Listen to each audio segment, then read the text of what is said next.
Now, I've got to admit today, everybody, this is an incredible air raid shelter. If you had a tick list of things that would remain in the air raid shelter that you're even surprised that still exist in the air raid shelter, I've got to admit there's a couple of things in here that I'm just sort of blown away by the fact that they're still in there. So I really want you to stay on with me and enjoy this one as much as I'm going to enjoy it. We're not going to reveal the location of this one for fairly obvious reasons, to be honest with you. This is just a remarkable air raid shelter. I'll tell you a little bit about the history of it, because obviously we've got to keep it fairly secret in these types of places. But I guarantee on this one, you're going to really enjoy this one if you like your air raid shelters. So let's head down and explore it.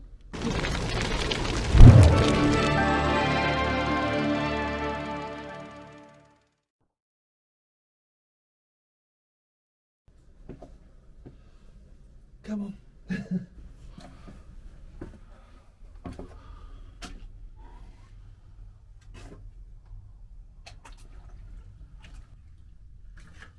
Well, everybody, welcome to one of the most impressive air raid shelters I think I've seen. Well, no, let's just sort of say a continuation of some of the most incredible air raid shelters that I've seen, because actually everyone I've been to on this channel, these private ones, have just been exceptional. And as I've always said, thank you to all the owners who've been watching for allowing me that access. But today we've got you're always surprised, aren't you? Like when I come here and I'm sort of sharing this all with you, and I'm sort of saying to myself, oh, you know, like, I don't think I'd ever see that again and stuff like this. But today, World War II air raid shelter, can't say the location of it, but what I can say is what you're going to look at for obvious reasons. Now, it's a private air raid shelter. It was built for the family who own this. All I can say area-wise, this would have been quite heavily active during World War II, so probably the necessity for an air raid shelter would have been valid.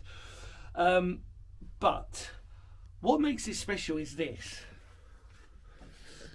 As you walked in, so let me just recant like what I did. So you're walking down these wonderful steps, all concrete built. You come down, come basically through like a little dog leg. You've got wooden beams that are supporting the shelter. Obviously I've turned my torch on to give you full light as best as possible. And then I'll give you a second to think out what you think these are that we're looking at. You should know really, shouldn't you? Come on. All my wonderful Phoenix history lovers out there. That's right. They are the original bunk beds, or beds. 6 to be exact. 1, 2, 3, and then across there was 3 as well. So you sort of go across here, tiny little ones, probably for children, and then these longer ones probably for the adults. I'm just assuming due to the size. But what I'm touching, everybody, is loosely, is World War II history. The history that dates to the shelter. And it's absolutely incredible. It's seen better days, of course it has. But that's to be expected in things like this, and to see the time and stuff. The fact that they're even here says a lot. So like we said, original beds situated in here. Not the first time we've seen that, however, but rare to see them in the first place. Then, if we look up our other little treats, we've got some original lights, fixtures and fittings. I'm assuming that's the original one from down there as well, if you can see that. Wonderful little switch. And then the wooden beams that, interestingly enough, support this. With the... So this is wood here. And then what they've done is, instead of... You could either really. I mean, like, so we've seen it on World War II shelters. Like, the wood is still here for the panelling. And then obviously above us is the concrete. But they've left the wooden panelling in. And then in between that is the concrete. So basically the framework. But to actually be here, I mean, this is remarkable. I mean, this is World War II history, everybody. These are like the original bunks for this place. And it is just the fact that they still just about survive. I mean, you know... It's amazing that they still survive, and I'm a bit speechless. Obviously, my brain's going at a million miles an hour because it's just totally overwhelmed by how exciting this is. And it's just brilliant. What an opportunity. So you've got the 3 bunks, but then you've also got this sort of like bench that goes all the way around. And it's, like I said, it's just following the line. So it's in like a little L shape, as you can sort of see. And then what's really cool is you've got this. So we came out of here. We entered, which is the actual entrance itself. And then, if you follow me, we're just going to look around here. I'm trying to dodge all the spiders.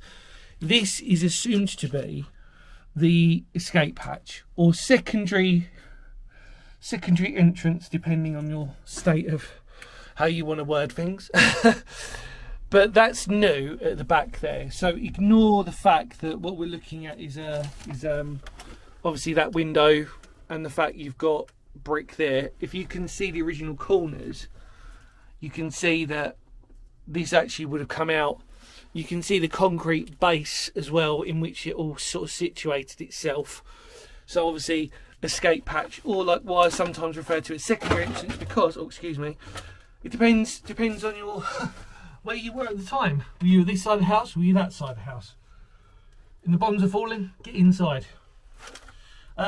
But remarkable, really, really impressive. This side sort of really reflects the nature of the shelter itself in its rawness. Obviously we know that the moment, like I said, we turn around here, you can see a few hooks that are still in there for whatever use they provided, really, whether it was like hanging your coats up or hanging anything up, really. And then the moment you come back in and around, there you are. You got your bunks. I mean, it's just spectacular, isn't it? I mean, like, anybody who loves World War II history or history in general, just to know that these places exist is so special in themselves and just brilliant. I mean, I'm so spoilt when it comes to these types of places to have these opportunities. And like I said, you know, to respect the owner's permission to obviously not allow location, because obviously we don't want loads and loads of people knocking on the door. You know, as much as an incredible piece of history this is, we know that places like this are mini time capsules, and we've got to respect them and show as much love and kindness as possible, because as we know, our history can disappear in an instant. And it shows the fragility of these types of shelters, knowing that, you know, it's rare to even see the original bunks and the condition that even these are in. It's absolutely special. But that, everybody, I think we're pretty much done. Like I said, light fixture. I think there's another one. I think it might have been, yeah, there's another one somewhere. I can't actually see it now. There's another one somewhere, and then you've got, see again, a few little hooks up there. You might be able to see that. A few little hooks. And then, yeah, some wiring. Remarkable.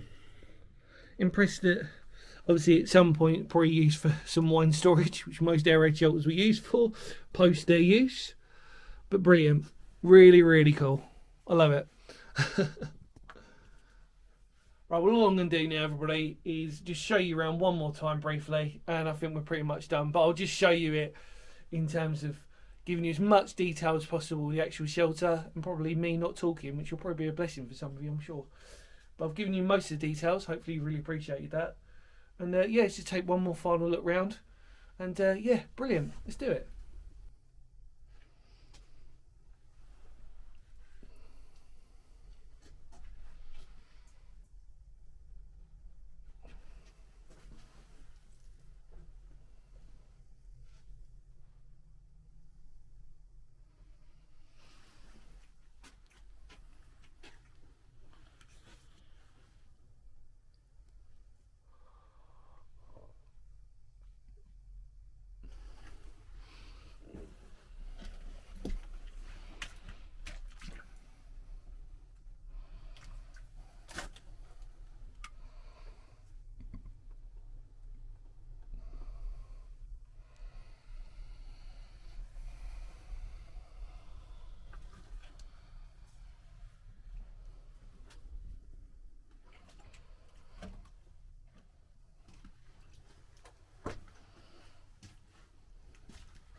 Well, everybody, I think we've done it. I think it's time to head out. Hopefully you've enjoyed that video.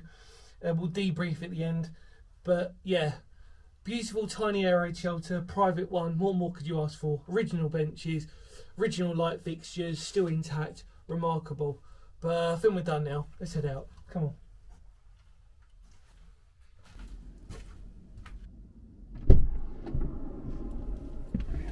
Ooh.